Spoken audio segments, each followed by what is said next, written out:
soy la doctora Ángela Aguilar, residente de primero de psiquiatría, adultos. Y a continuación les voy a presentar el correlato de la hospitalización prolongada. En honor al tiempo vamos a intentar hacerlo lo más breve posible. Bueno, esta es la hoja de ruta de los temas que revisaremos. A modo de introducción tenemos que antes de que la psiquiatría emergiera como una disciplina médica, hospitalizar a los pacientes con trastornos mentales era más un acto de estigmatización social que un acto terapéutico. Tras más de un siglo de haber sido legitimada como acto terapéutico, la hospitalización psiquiátrica sigue siendo un tema controversial. En la actualidad se avanza hacia un cambio de paradigmas, reemplazando las hospitalizaciones prolongadas por hospitalizaciones breves asociadas a un tratamiento basado en la comunidad. Bueno, un poco de historia. Antes del siglo XVIII, los enfermos mentales permanecían aislados, encerrados junto a delincuentes, encadenados en celdas precarias, estrechas y hacinadas. Se consideraba que al perder la razón, la persona perdía la condición humana y el derecho a un trato digno. En el año 1795, el médico francés Philippe Pinel ordenó liberar a los enfermos con trastornos mentales de sus cadenas donde permanecían recluidos, iniciando de esta forma el tratamiento moral. Fue tal la envergadura del movimiento que él originó que a esta época se le conoce como el inicio de la segunda revolución psiquiátrica. Bueno, en esta imagen podemos ver al médico Philippe Pinel y acá el momento en que ordena liberar a los enfermos con trastornos mentales de sus cadenas. Bueno, en un contexto mayor, la reforma psiquiátrica comprende otros hitos como el surgimiento de los antipsicóticos, la clorpromazina en el año 52, lo que permite un manejo del paciente psiquiátrico en forma ambulatoria. Después de la Segunda Guerra Mundial, emergen los derechos civiles e industriales, se crea la Declaración Universal de los Derechos Humanos, se intentan crear sociedades más igualitarias y equitativas y se intenta superar el modelo asilar, iniciándose la desinstitucionalización del paciente psiquiátrico. En Latinoamérica también surgen cambios. La Organización Mundial de Salud y la Organización Panamericana de Salud en el año 1990 convoca a todos los países de Latinoamérica en una asamblea para reestructurar la atención psiquiátrica. En esta declaración de Caracas lo que se concluye es que esta reestructuración de la atención psiquiátrica ligada a la atención primaria en salud permite la promoción de modelos centralizados en la comunidad. Además, la reestructuración implica la revisión del papel hegemónico del hospital psiquiátrico en las prestaciones de servicio. Se da mucho énfasis en la protección de los derechos humanos y la necesidad de legislar en relación a estos puntos previos. Ahora, ¿qué sucede en Chile? En el año 91 se constituye la Unidad de Salud Mental del Ministerio de Salud y así surgen 4 programas. La inclusión de la salud mental en APS, el programa PRICE, los COSAM y el programa de prevención de alcohol y drogas. En el año 93 se realiza el primer documento que explicita una política de salud mental nacional. Esto es el Plan Nacional de Salud Mental. Bueno, esta es la portada del Plan Nacional de Salud Mental para el periodo 2017-2025. Pero vemos que ya desde el año 2000 este plan hablaba sobre la importancia de la desinstitucionalización de las personas desde los hospitales psiquiátricos. Ahora, en el año 2017, el objetivo estratégico número 8 habla de mejorar el acceso oportuno y pertinente con enfoque de los derechos humanos a la atención tanto ambulatoria como cerrada de especialidad, disminuyendo las brechas en los dispositivos como los hospitales diurnos, las UCI, los hospitales, las unidades de rehabilitación intensiva y el tratamiento integral. Completando este proceso proceso de desinstitucionalización de los residentes de hospitales psiquiátricos y clínicas de larga estadía. Ahora,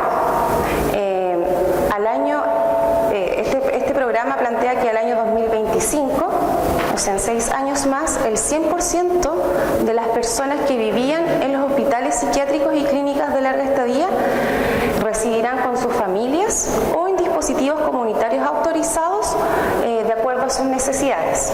Una meta bastante compleja, sobre todo en nuestra realidad. Bueno, esto es una portada de un medio de comunicación local, Bio Bio Chile. Esto fue publicado en noviembre del año 2017 y se titula 8 pacientes llevan 5 años hospitalizados en el servicio de psiquiatría en Concepción. Un titular bastante impactante y que está igual sujeto a tergiversaciones por parte de lectores que desconocen la realidad local, desconocen la realidad del país y por sobre todo igual desconocen la realidad del paciente y desconocen los motivos por el cual se llevó esta hospitalización tan prolongada. Sin lugar a dudas, este titular nos lleva a reflexionar si existe esta necesidad. ¿Es factible que se cierren todos los hospitales psiquiátricos? Bueno, ¿qué nos dice la evidencia? Quisimos presentar este estudio, uno porque es un estudio actualizado, es del año 2018 y habla de los factores asociados con la duración de la estadía en un hospital de salud mental en Suiza. Suiza es uno de los países con el segundo mayor gasto a nivel mundial de la OCDE, que es la Organización Cooperativa de Desarrollo y Economía, solo precedido por Estados Unidos. La inversión que ellos hacen en salud es de aproximadamente un 12.9% del Producto Interno Bruto, o sea, 3 veces de lo que invierte Chile en salud. Entonces estamos acá trabajando con los mejores, en teoría, estándares en salud. ¿Qué encontraron ellos? ¿Cuáles eran los factores asociados? Tenemos factores demográficos y clínicos. Dentro de los factores demográficos vieron que incrementan los días de estadía, la edad, a mayor edad, mayor estadía, y los pacientes que no tienen vivienda. No se asoció a aumento de los días de estadía el género, tener o no trabajo, o ser profesional o no. Tampoco se encontró asociación en el estado civil. En este punto ellos tienen, el autor describe la discusión que tienen dudas en relación a que hubo sesgo en el estudio, ya que este mismo estudio replicado el año 2007 arrojó que los pacientes que estaban casados presentaban menos días de hospitalización. Y ese dato se condice más con la evidencia internacional de Estados Unidos, Italia y Gran Bretaña. Por eso este dato es dudoso. En relación a los factores clínicos, incrementan los días de estadía, los trastornos psicóticos y afectivos y la disminuye los trastornos por consumo de sustancias. En la discusión igual plantean que ellos trabajan con los estándares alemanes de hospitalización en los pacientes con policonsumo de sustancias, exigiendo un mínimo de hospitalización de 21 a 42 días en los pacientes con trastorno por consumo. Por ende, tener este índice bajo para ellos no es un logro, ya que significa que hay una falta en la motivación para mantenerse en adherencia, resultando esto en un fracaso igual de terapéutico. Este es otro estudio, es una revisión sistemática que habla de la duración de la hospitalización en las personas con enfermedades mentales severas. Esto es una revisión sistemática, Cochrane, del año 2014. En ella se analizaron todos los estudios controlados y aleatorios hasta el año 2012. Es un estudio bastante interesante, pero igual tiene sus sesgos, ya que compara la larga con la corta estadía. ¿Qué se encontró en este estudio? No hubo diferencias significativas entre corta y larga estadía en relación a la muerte del paciente de todas las causas, incluyendo el suicidio, en la mejoría del estado mental bajo la escala PEF, en la readmisión. Es decir, acá se rompe el mito de la puerta giratoria. Esto habla de que el paciente de largas estadías, una vez que se da de alta, incrementa los días de hospitalizaciones de corta estadía. No hubo diferencias en el abandono, ya que hubo un un seguimiento por 26 meses y tampoco hubo diferencias en el comportamiento, no hubo aumento ni disminución de la hetero o la autoagresividad. Ahora, en relación a diferencia significativa que favoreció la corta estadía, tenemos que el paciente mejoró el funcionamiento social, el desempleo y sus capacidades para cuidar de su vivienda. Y además en este punto se encontró un retraso en el alta hospitalaria. Este es otro estudio que habla de una vez que el paciente es dado de alta de una sala de salud mental, ¿es seguro enviarlos a su casa? Esta es una revisión de los resultados negativos de la hospitalización psiquiátrica. Se revisaron en este estudio todas las obras desde el año 80 hasta el 2014, lo que incluyó 45 artículos.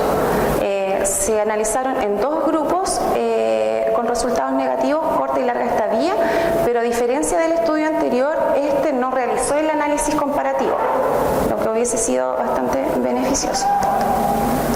¿Qué se encontró en estos casos? En este caso, en relación al funcionamiento social, vemos que hubo una estabilidad o incluso un deterioro. En relación al estigma, mencionaba que una vez que el paciente se reincorpora a la comunidad, experimenta nuevas formas de rechazo, lo que tiende a perpetuar el estigma interno adquirido durante la hospitalización.